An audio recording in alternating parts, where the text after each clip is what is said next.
Buenos días, somos Elías Rodríguez, Daniel Almeida y Gino Fernández. Y el día de hoy hablaremos sobre el fulvestrán, el tamoxifeno y el toremifeno, siendo todos estos familia de los antagonistas estrógenos.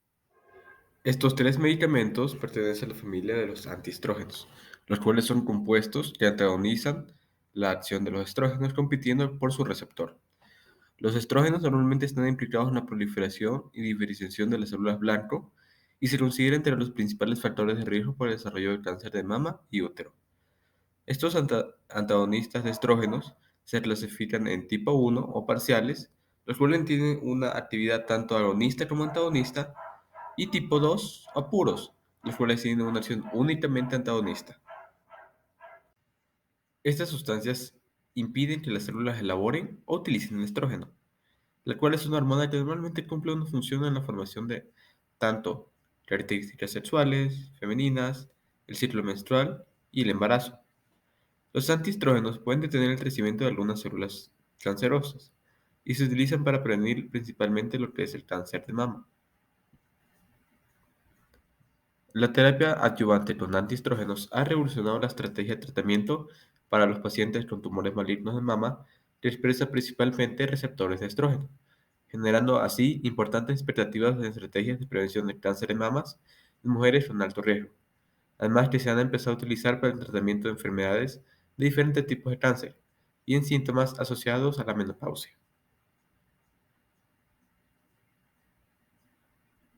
El primer fármaco del cual hablaremos es el fulvestrán. El fulvestrán, también conocido con su nombre comercial como Faslodex. Este es un antiestrógeno del cual es una 7-alfa-etilamida derivada del estradiol, que interactúa tanto con receptores de estradiol tanto tipo alfa como tipo beta. Este pertenece a la familia de reguladores descendentes selectivos de receptores de estrógenos y este carece de actividad agonista de estrógenos. Es un antiestrógeno esteroide que se une a los receptores de estrógeno con una afinidad incluso 100 veces mayor que otro tipo de medicamentos, como el tamoxifeno. Aparte que no tiene actividad en otros tejidos circulantes. Este inhibe la unión del estrógeno y aparte también altera la estructura del receptor, de modo que el receptor es focalizado para la degradación proteosomal.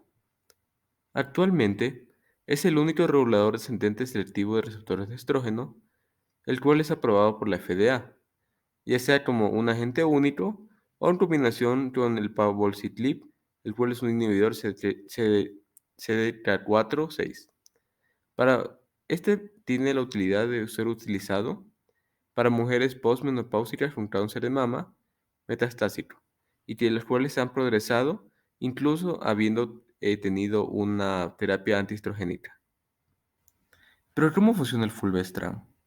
Recordemos que este es un regulador descendente selectivo de receptores de estrógeno y funciona uniéndose a estos mismos receptores de estrógeno, bloqueando la actividad del estrógeno y causando la degradación de estos mismos receptores. Funciona principalmente mediante dos mecanismos. Primero, siendo un antagonista competitivo de los receptores de estrógeno y segundo, reduciendo el número de moléculas de receptores de estrógeno presentes en las células. Al funcionar como un antagonista competitivo, se unirá tanto a los receptores alfa como receptores beta, debido a la gran afinidad que estos tienen, de tal manera que aumentarán drásticamente la degradación proteolítica intracelular de los receptores alfa, mientras que al mismo tiempo protegerá a los receptores beta de la degradación. Nosotros, al reducir el número de receptores, estaremos indirectamente inhibiendo la dimerización del receptor y anulando la transcripción mediada por receptores de estrógeno de genes dependientes de estrógeno. Recordemos que el fulvestrán se considera como un antiestrógeno puro. ¿Por qué? Debido a que no estimula los receptores de estrógeno fuera del tejido mamario y siendo de esta manera localizado. Una vez administrado el medicamento, se necesita aconsejar a las mujeres en edad fértil que utilicen un método anticonceptivo eficaz mientras reciben la terapia. También es de vital importancia que las mujeres informen a los médicos si es que planean quedar embarazadas o planean amamantar. Se necesita asesorar a las mujeres embarazadas sobre el riesgo para el feto debido a las complicaciones que podrían estos tener. Y se necesita suspender el fármaco e informar al médico si es que se produce algún tipo de reacción alérgica o de hipersensibilidad. En cuanto a la relación con el cáncer de este medicamento, podemos decir que este actúa en relación con el cáncer debido a que inhibe el crecimiento in vitro e in vivo de líneas celulares de cáncer de mama humano, tales como son el MCF7, las cuales son resistentes al tamoxifeno y sensibles al estrógeno. Pueden bloquear la acción uterotrópica del estradiol y no exhibe efectos esteroideos periféricos en mujeres postmenopáusicas. Su metabolismo se da principalmente por vía hepática, teniendo en cuenta varias vías de biotransformación, las cuales son análogas a los esteroides endógenos, como principalmente la oxidación, hidroxilación aromática y la conjugación. El CYP3A4 parece ser la principal isoenzima implicada en el metabolismo del fulvestrán, y varios metabolitos, como el 17-cetona, la sulfona, el 3-sulfato y el 3 y 17-glucuronido, parecen ser metabolitos pautativos, los cuales no poseen actividad estrogénica y tan solo el compuesto 17-ceto demuestra un nivel de actividad antiestrogénica. El fulvestrán se considera un antiestrogénico puro. ¿Por qué? Debido a que no estimula los receptores de estrógeno fuera del tejido mamario, siendo solo presentes en estos. Su biodisponibilidad depende de cuándo alcance el equilibrio dinámico en relación a la dosis. Luego de la administración intramuscular de 500 miligramos cada 2 semanas durante el primer mes de terapia, las concentraciones plasmáticas en estado estacionario se alcanzan luego del primer mes y, después de una inyección intramuscular de 250 miligramos una vez al mes, las concentraciones plasmáticas en estado estacionario se alcanzan luego de 3 a unas 6 dosis. Tiene una distribución extendida, distribuido principalmente en el espacio extravascular y está unida a proteínas plasmáticas, siendo que el 99% está principalmente unida a fracciones lipoproteicas del VLDL, el LDL y el HDL. En cuanto a su excreción, esta se elimina principalmente en su forma ya metabolizada. La vía de excreción principal es la fecal, sin embargo, menos del 1% del fármaco original se excreta intacto en la orina. Presenta una eliminación elevada, de alrededor de 11 más menos 1.7 mililitros por minuto sobre kilo de peso, sugiriendo un cociente de extracción hepática elevada, teniendo en cuenta también que su vida media es de alrededor de unos 50 días. En cuanto a su toxicidad, los efectos adversos más comunes son infecciones e infestaciones, aparte de trastornos de la sangre y del sistema linfático o afectaciones del sistema inmunológico. También la presencia de trastornos del metabolismo y de la nutrición y trastornos del sistema nervioso, por lo cual es común encontrar lo que es náusea, astenia, dolor, sofocos, dolor de cabeza, artrasia y, aunque raro, también se puede encontrar lo que es un antagonismo de receptores en otro tipo de tejido que no sea el mamario. El riesgo de reacciones adversas en lugar de inyección se observa en casi un 10% de los pacientes, secundado principalmente cuando se administra eso de una forma lenta.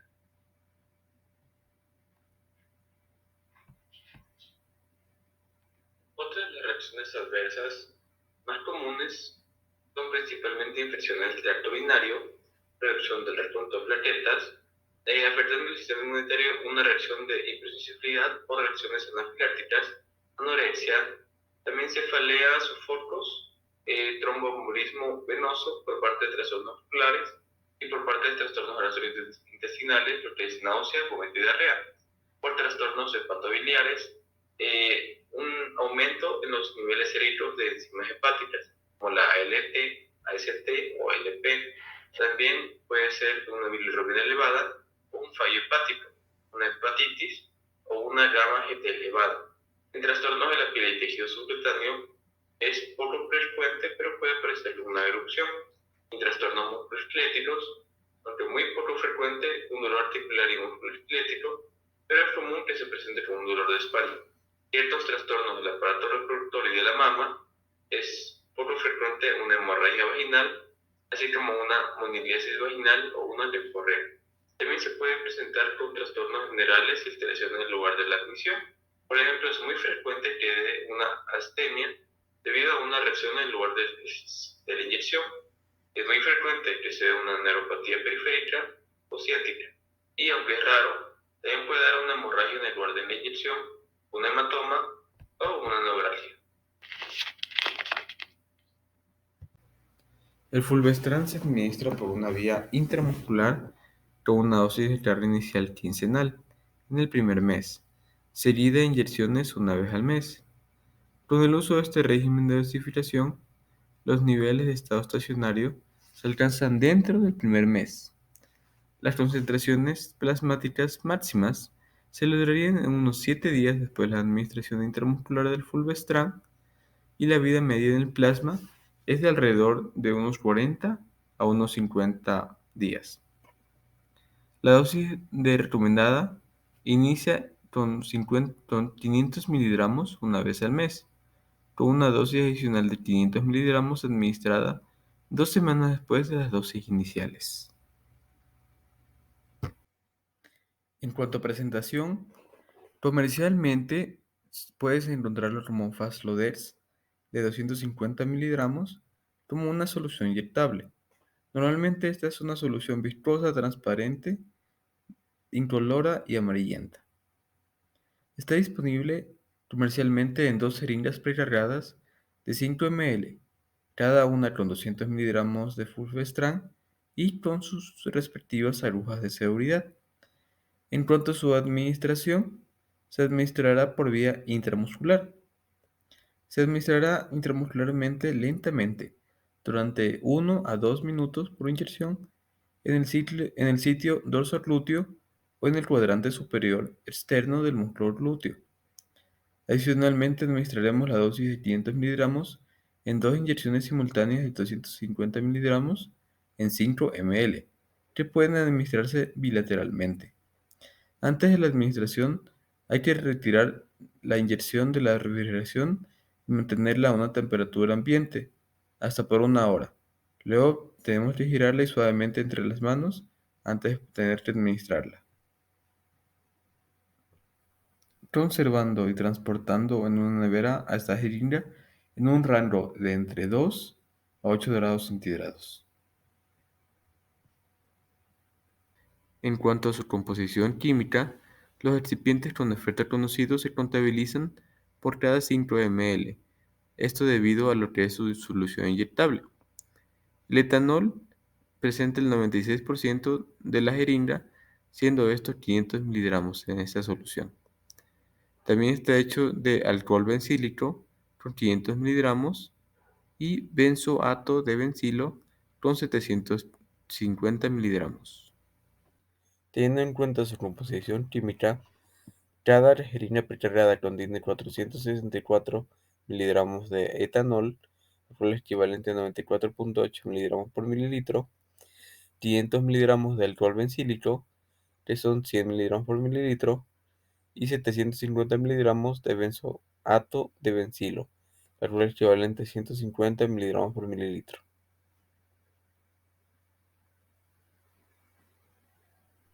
En los últimos años se ha evaluado la posibilidad de combinar el fulvestrant con el palbociclib, el cual es un inhibidor selectivo de las cinasas dependiente de ciclina CD4 y CD6.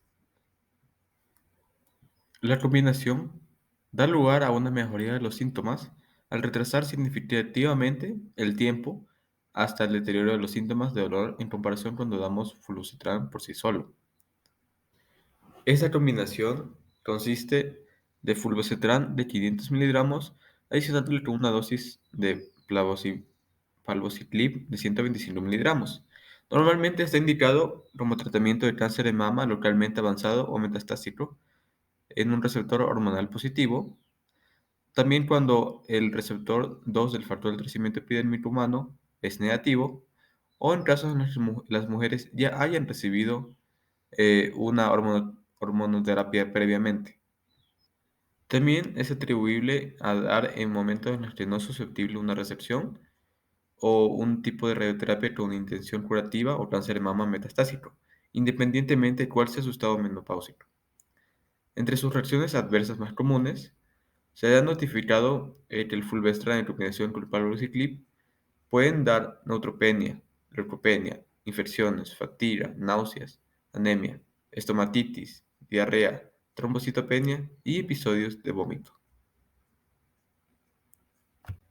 En cuanto a interacciones medicamentosas, se debería estar atento en cuanto al momento de utilizar fulvestrant en compañía de otros medicamentos, especialmente aquellos medicamentos los cuales también estén metabolizados por la ruta de cepa hidrera P 3A4 y rutas las cuales no utilicen C-hidrera P.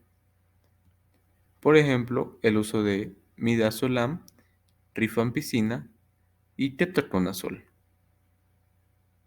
Debido a que estos medicamentos en conjunto afectan estas enzimas hepáticas mitrosomales. A pesar de esto, un ensayo clínico de interacciones con el midazolam, el cual justamente es un sustrato de C-hidrera-P3A4, demostró que el fulvestrant no inhibe de esta manera el C-hidrera-P3A4. Y aparte ensayos clínicos de interacción con rifampicina, el cual es un inductor de esta enzima, y el cloteconazol, que también funciona como inductor, no han mostrado un cambio clínicamente importante en la eliminación del fulvestrant. Por consiguiente, no es necesario un ajuste de dosis en pacientes que están recibiendo de forma concomitante el fulvestrant y estos inhibidores o inductores del C-hidrera-P3A4A. El segundo medicamento del que hablaremos es el tamoxifeno. El tamoxifeno es un fármaco agonista-antagonista de estrógeno no esteroideo, por lo tanto es un agente antineoplásico. Esta es parte de la familia de los moduladores selectivos de los receptores de estrógenos SERM.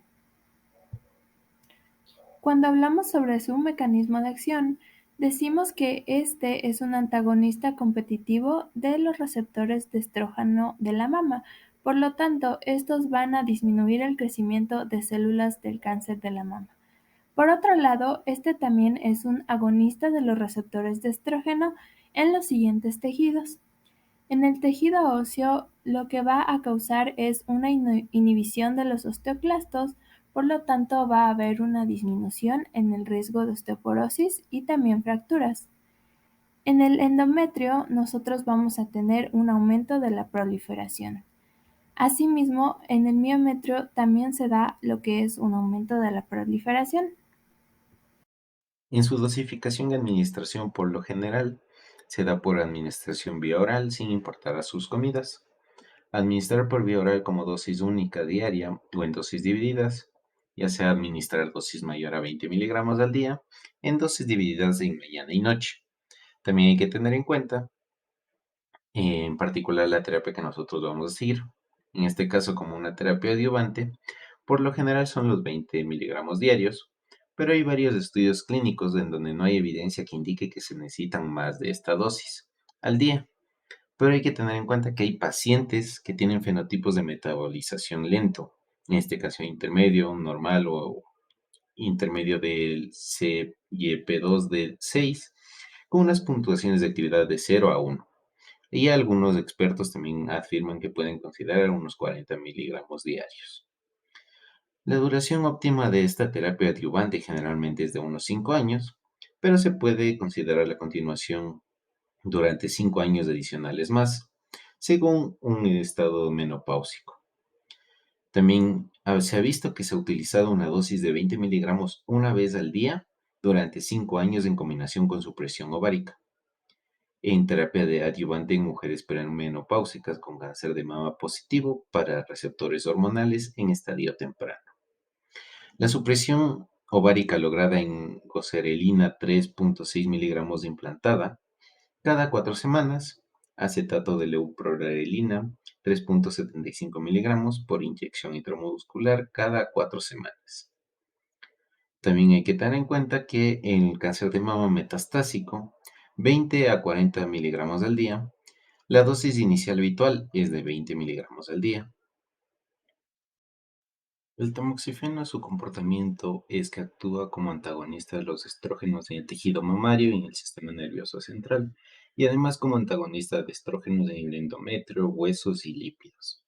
En el tejido epitelial mamario, aumenta la producción de factores inhibidores y disminuye la producción de factores estimulantes que influyen en el crecimiento de las células mamarias.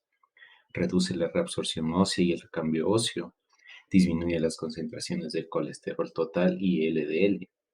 Menos favorablemente disminuye las concentraciones de colesterol HDL y aumenta las concentraciones de triglicéridos. Actúa como antagonista de estrógeno en el útero y exhibe efectos proliferativos y promotores de tumores en el endometrio.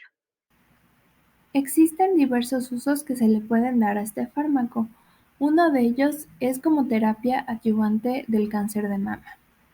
Este sirve como coadyuvante de la cirugía y la radioterapia para el tratamiento del cáncer de mama en mujeres con ganglios linfáticos axiales negativos o positivos. Este también reduce la aparición de cáncer de mama contralateral en estas mujeres.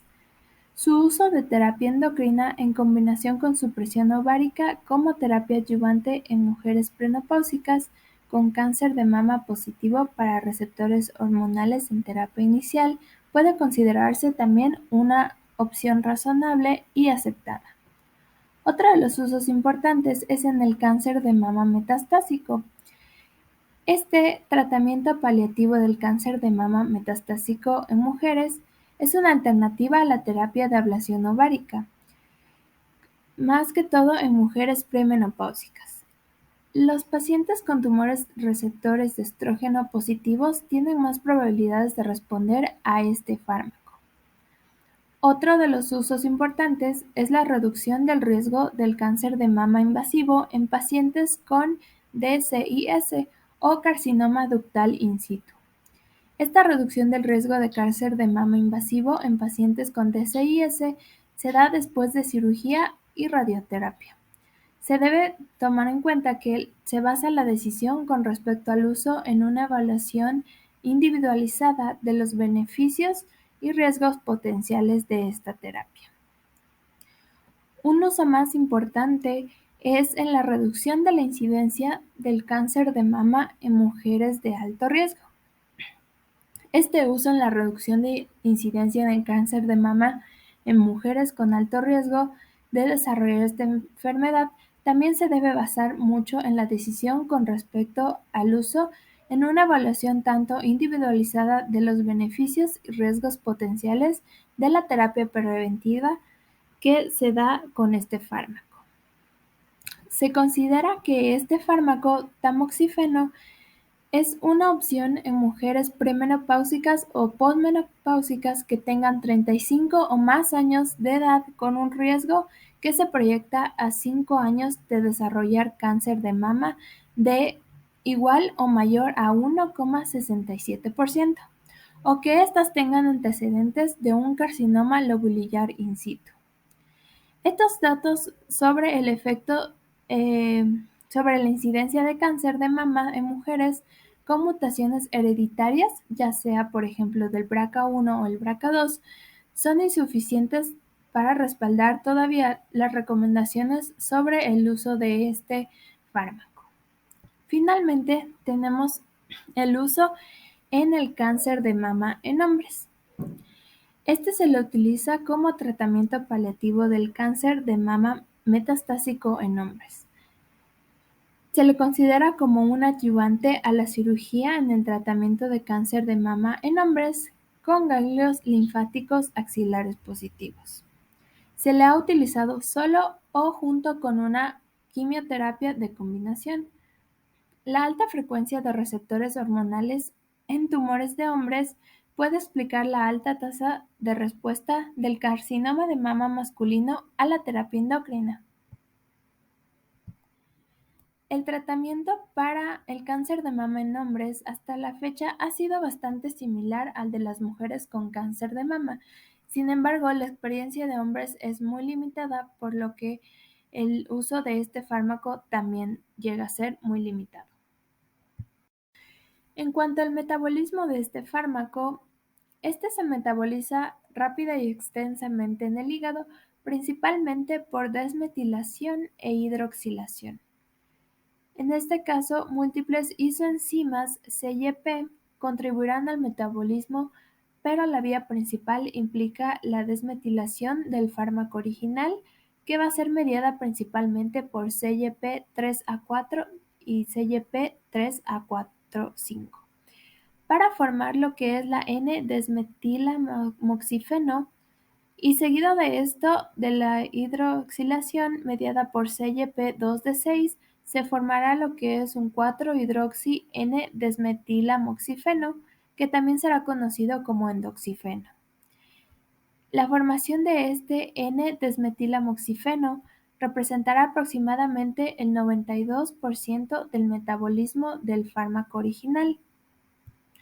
Este tamoxifeno también va a ser metabolizado en menor medida, aproximadamente en un 7%, por las isoenzimas CYP, en la cual principalmente va a actuar el CYP2D6, para formar el 4-hidroxitamoxifeno, que luego este se metabolizará para formar un endoxifeno y conjugados polares, y también varios otros metabolitos identificados. Es importante mencionar que el tamoxifeno y sus metabolitos también son metabolizados por múltiples isoenzimas UGT y en menor medida por sus sulfotransferasas, que va a estar principalmente mediado por el SULT-T1A1 para formar conjugados de glucórido y sulfato respectivamente. El N-desmetilamoxifeno va a tener una actividad biológica similar a la del fármaco original. Este endoxifeno y el 4-hidroxitamoxifeno exhibirán una afinidad 100 veces mayor por los receptores de estrógeno y una supresión de 30 a 100 veces mayor de la proliferación celular dependiente de estrógeno en comparación con el tamoxifeno. Esto es debido a que las concentraciones plasmáticas de endoxifeno son hasta 10 veces más altas que las de 4-hidroxitamoxifeno. El endoxifeno se considerará entonces el principal metabolito activo. En cuanto a la biodisponibilidad, este fármaco se absorbe lentamente después de la administración oral. Sus concentraciones séricas máximas de tamoxifeno ocurren alrededor de 3 a 6 horas después de una sola dosis. Hay varios estudios en animales que sugieren que el tamoxifeno y o sus metabolitos experimentan una circulación enteropática muy extensa. La solución oral y los comprimidos son bioequivalentes cuando se administran en ayunas. Y en cuanto a sus concentraciones en el plasma, estas concentraciones de estado estacional de tamoxifeno se van a alcanzar después de 3 a 4 semanas y las de N-desmetilatamoxifeno, que es un metabolito activo, se van a alcanzar después de 3 a 8 semanas. En cuanto a su ruta de eliminación, tenemos que este fármaco se excreta principalmente en las heces como conjugados polares. Y finalmente, su vida media va a ser de 5 a 7 días. También existen algunas contraindicaciones para este fármaco. Una de ellas es si existe una hipersensibilidad conocida al tamoxifeno o a cualquier ingrediente de su formulación. Otra contraindicación es cuando se usa en mujeres con CDIS y mujeres con alto riesgo de cáncer de mama que tengan antecedentes de tromboembolia pulmonar. Finalmente, tenemos como contraindicación cuando se usa en mujeres con CDIS y mujeres con alto riesgo de cáncer de mama que estén pasando por una terapia anticoagulante concomitante con un derivado de lo que es la warfarina. En cuanto a los efectos secundarios de este fármaco, tenemos los típicos sofocos, también que pueden aumentar bastante el riesgo de cáncer de endometrio, Aumentan el riesgo de eventos tromboembólicos, por ejemplo, una embolia pulmonar, y aumentan el riesgo de sarcoma uterino.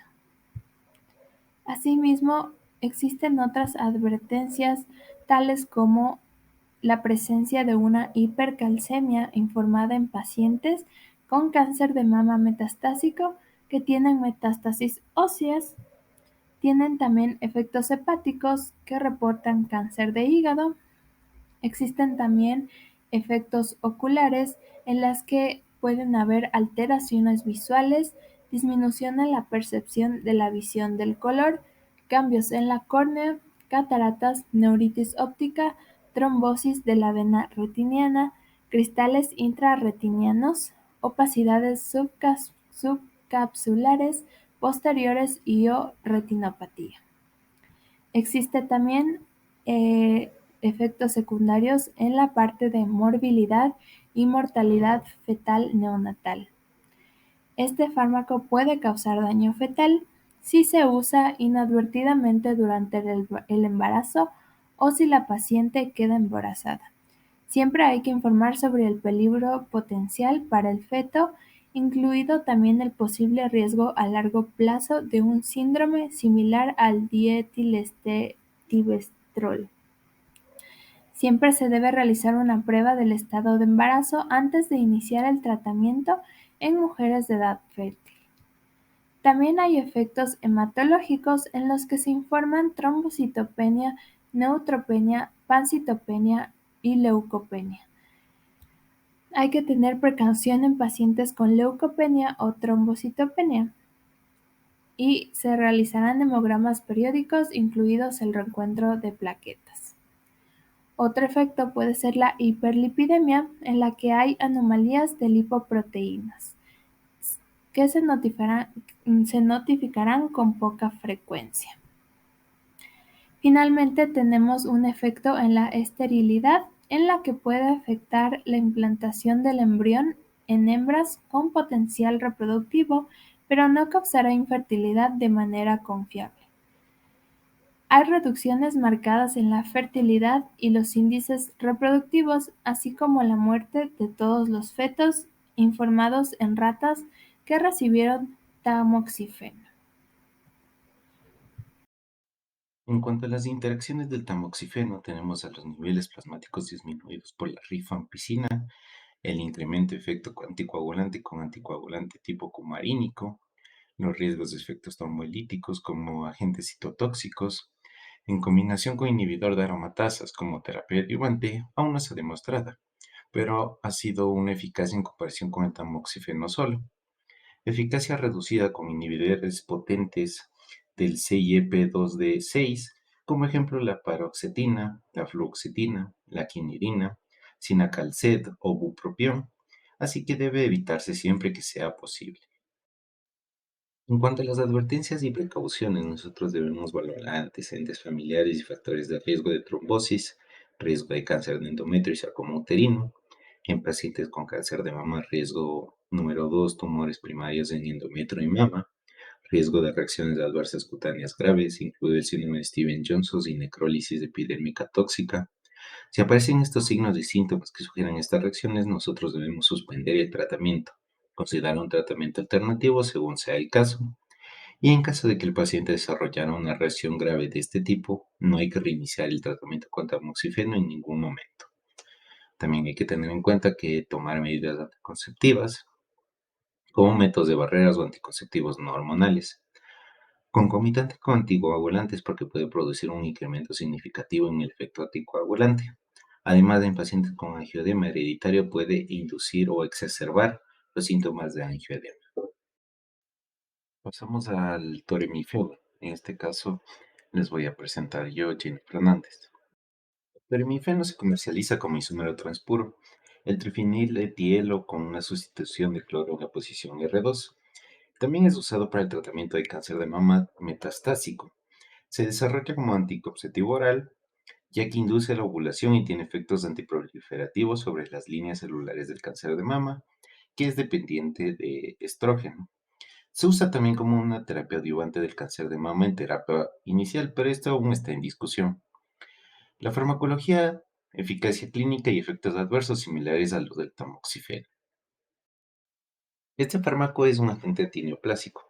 Se une a los receptores de estrógeno, bloquea la acción del estrógeno e inhibe la estimulación inducida por estos mismos de la síntesis de ADN y la replicación celular. Es decir, tiene una actividad antiestrogénica y antitumoral. El mecanismo de acción tiene dos partes diferentes. Una se une competitivamente a los receptores de estrógeno, bloquea el crecimiento tumoral estimulado por el estrógeno y a su vez inhibe el crecimiento tumoral a través de otros mecanismos. Tiene un menor efecto sobre la formación de aductos de ADN en el hígado y disminuye también las concentraciones de colesterol total y LDL. Por otra parte, también inhibe la dimerización del receptor para evitar el cáncer de hígado. Actúa como agonista de estrógeno en el útero y exhibe efectos proliferativos y promotores de tumores en el endometrio. Para adicionar información del mecanismo de acción, nosotros tenemos que su comportamiento es como un antagonista de los estrógenos en el tejido mamario y como un agonista débil de los estrógenos en el endometrio, huesos y lípidos. En el cáncer de mama se une competitivamente a los receptores de estrógeno y además bloquea el crecimiento tumoral estimulado por él mismo. En la parte de farmacocinética nosotros tenemos la biodisponibilidad que se absorbe bien después de una administración oral y la concentración plasmática máxima generalmente se alcanza dentro de las 3 horas. Las concentraciones en estado estacionario se pueden alcanzar alrededor de las 4 a 6 semanas. El uso de alimentos no parece afectar a su absorción. Nosotros tenemos que también su metabolismo es ampliamente principalmente a través de la CYP3A4 a N-demetiltoremifeno, que muestra efectos antiestrogénicos que tiene una potencia antitumoral débil in vivo. Su ruta de eliminación es la excreción de metabolitos principalmente en las heces y por otro lado por la orina, pero este solo tiene una excreción del 10% y es durante una semana. Para la vida media, nosotros tenemos que el toremifeno aproximadamente tiene 5 días, el N-demetiltoremifeno tiene 6 días, ya que la eliminación es lenta debido a la circulación enterohepática. También hay que tener en cuenta que las poblaciones especiales puede tener un aumento en su vida media. En este caso, aumento de la vida media de eliminación del tormifeno en pacientes con insuficiencia hepática, que ya puede ser por cirrosis o fibrosis. La farmacocinética no se altera en pacientes con insuficiencia renal. El aumento de la vida media de alimentación del toremifeno en pacientes mujeres geriátricas. Sin embargo, no hay cambios en la liquidación. En sus usos encontramos el cáncer de mama metastásico en mujeres posmenopáusicas, cáncer de próstata, terapia adyuvante del cáncer de mama. En cuanto al cáncer de mama, es un tratamiento paliativo en mujeres posmenopáusicas con tumores con receptor de estrógeno positivo o receptor de estrógeno. En este caso no se recomienda para el tratamiento de tumores de mama con receptores de estrógeno negativos y además hay que tener en cuenta que la eficacia y toxicidad son similares al tamoxifeno y no se sabe si el toremifeno ofrece una ventaja terapéutica sobre el anterior fármaco mencionado para el tratamiento de mama avanzado en pacientes elegibles. Como terapia adyuvante, aún se encuentra en investigación en etapa temprana en mujeres posmenopáusicas con ganglios positivos, pero los resultados de los ensayos hasta esta fecha sugieren una eficacia y toxicidad similares al tamoxifeno. En este caso también entra una parte de la eficacia en el tratamiento de cáncer de mama en hombres, pero aún no se está demostrado científicamente. Y esto también es debido a la resistencia cruzada demostrada con el tamoxifeno. Entonces, tremifeno como segunda línea. La terapia endocrina para el tratamiento del cáncer de mama metastásico refractario al tamoxifeno parece estar limitada. En cuanto al cáncer de próstata, sigue bajo de investigación como un agente preventivo para el cáncer de próstata en hombres con neoplasia intraepitelial prostática de alto grado y sin evidencia de cáncer de próstata. En cuanto a terapia adyuvante del cáncer de mama, aún está en discusión para su uso. La administración es por vía oral, sin importar las comidas. 60 miligramos una vez al día para el cáncer de mama metastásico. Hay que continuar la terapia hasta que ocurra la progresión de la enfermedad. Hay ciertos estudios clínicos que la terapia se continuó durante una mediana de 5 meses. Además, hay que tener en cuenta los límites de prescripción. Para el cáncer de mama, las dosis más altas son de 200 o 240 miligramos diarios, que se asocian con una mayor toxicidad, pero no brindan un beneficio adicional en el cáncer de mama metastásico. Respecto al almacenamiento y manipulación, nosotros vamos a recomendar que el paciente guarde el medicamento a temperatura ambiente en su base original. No debe desecharse por el inodoro ni tirarlo a la basura. Además, hay que tener en cuenta unas recomendaciones generales que son el mantener este medicamento fuera de la vista y alcance de los niños, no utilizar el medicamento luego de la fecha de caducidad que aparece en la etiqueta, ya que es el último día del mes que se indica. Este medicamento no requiere condiciones especiales de conservación, pero eso solo es una recomendación que sigue en discusión. Los medicamentos que no se deben tirar por los desagües ni a la basura, hay que preguntar al farmacéutico cómo deshacerse de los envases y los medicamentos que ya no se necesitan para ayudar a proteger el medio ambiente.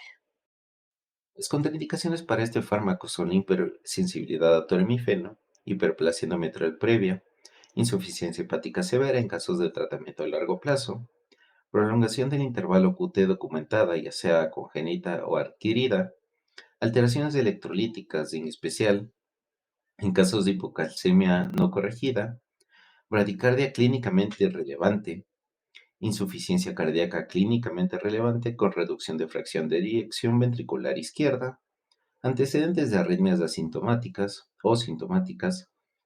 No debe utilizarse en concomitancia a otros medicamentos que prolonguen el intervalo QT. También se ha descrito que insuficiencia hepática hay casos de daño hepático, incluyendo a enzimas hepáticas elevadas, hepatitis e ictericia. La mayor de estas partes se dieron durante los primeros meses de tratamiento. El patrón de daño hepático fue predominantemente hepatocelular. Además, la insuficiencia cardíaca no compensada o angina de pecho severa hay que monitorear estrechamente. También hay falta de datos en pacientes con diabetes lábil, mal estado general o insuficiencia cardíaca. Puede aparecer hipercalcemia en pacientes con metástasis óseas, entonces por eso también hay que monitorear. Hay que interrumpir el fármaco si parecen signos o síntomas de arritmias cardíacas y hay que realizar un electrocardiograma.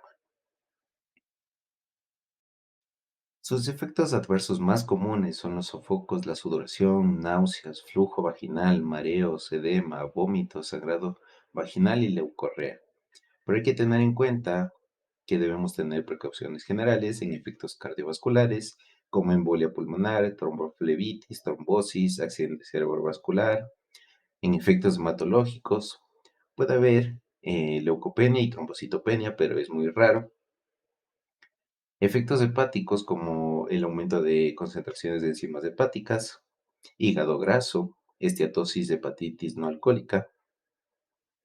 También puede haber efectos oculares, en este caso se informaron cataratas, ojos secos, cambios visuales, anormales, queratopatía corneal, glaucoma, visión anormal, diplopía y opacidad corneal. Los siguientes efectos secundarios o adversos son menos frecuentes en estos pacientes que reciben nivelzoramifeno. Tienen una incidencia entre 10 y 29%. El dolor o molestia que puede suceder al comienzo, especialmente en personas con cáncer de mama que se ha propagado al hueso. Dolor de cabeza o cefalea, mareos, inflamación, especialmente en pies, tobillos o manos, aumento de peso, insomnio, cambios de humor. Se ha visto muy asociado hacia la depresión en estas pacientes.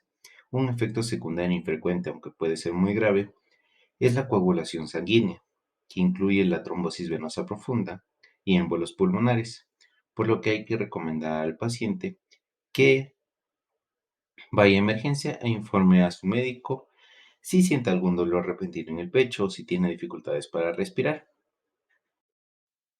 Las interacciones del toremifeno es que aumenta el riesgo de hipercalcemia con diuréticos tiacídicos. La concentración sérica reducida por fenobarbital, fenitoína y carbamazepina. Tenemos el metabolismo inhibido por imazoles antifúngicos como el ketoconazol otros agentes antifúngicos como el itraconazol, voriconazol, posaconazol, también los inhibidores de proteasa como el ritonavir, nelfinavir, los macrólidos, en este caso la claritromicina, eritromicina, telitromicina, y hay que evitar la concomitancia con antiestrógenos y anticoagulantes warfarínicos. También está contraindicado en concomitancia con antiarrítmicos de clase 1A, como la quinidina, hidroquinidina, la disopiramida, antiarrítmicos de clase 3, como la miodarona, el sotalol, dofetilida y butilida, neurolépticos, las fenotiacinas, la pimosida, cerdindol, haloperidol, sultoprida, ciertos agentes antimicrobianos, el esparafloxacino, eritromicina, pentamina, antipalúdicos, especialmente la alofandrina, y determinados antihistamínicos, como la terfenadina, astemisol, misotalina, además de otros que se encuentran en este grupo, como la cisaprida, vincamina, bepridil y defimradil. Esto sería todo por esta clase. Muchas gracias. Aquí podemos encontrar las referencias utilizadas para la realización de este video.